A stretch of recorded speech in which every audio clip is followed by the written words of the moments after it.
আজকে রবিবারে ছুটির দিনে ছুটির আমেজ নিতে চলে এসেছি ভীমেশ্বরে। বহরমপুর শহরের বাইরে এক অসামান্য পরিবেশে এই মন্দিরটি আছে। আসো তোমাদের দেখাই। এই জায়গাটি ভীমেশ্বর।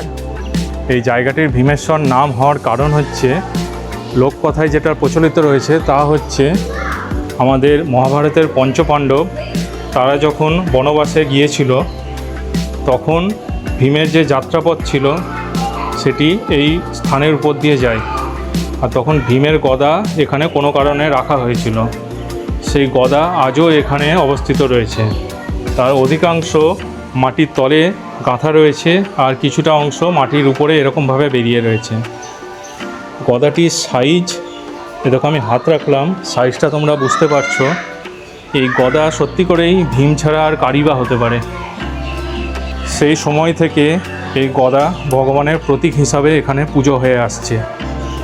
আরও একটা কথিত আছে যে মুর্শিদাবাদের নবাবী আমলের সময় এই গদাটিকে চেন দিয়ে বেঁধে তোলবার অনেক চেষ্টা করা হয়েছিল, কিন্তু কেউ এই গদাটিকে এক চুল নড়াতে পারেনি।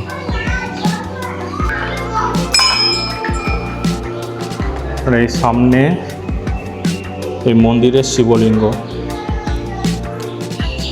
আজকের এই সুন্দর সকালটা কাটিয়ে এবার বাড়ির দিকে ফিরছি।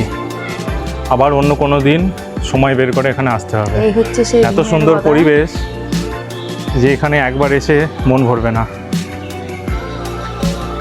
চারিদিকে এরকম প্রকৃতির সবুজের ঘনঘটা, অসাধারণ একদম। আমরা এখন এসেছি ভীমেশ্বরের মন্দিরের পাশে ফার্ম হাউসে। এই সেই ফার্ম হাউস। জল দিয়েছে, খাবার দিয়েছে, জল খাচ্ছে, খাবার খাচ্ছে। দেখতেই মজা লাগছে না? এবার আমরা বাড়ির পথে রওনা দেব।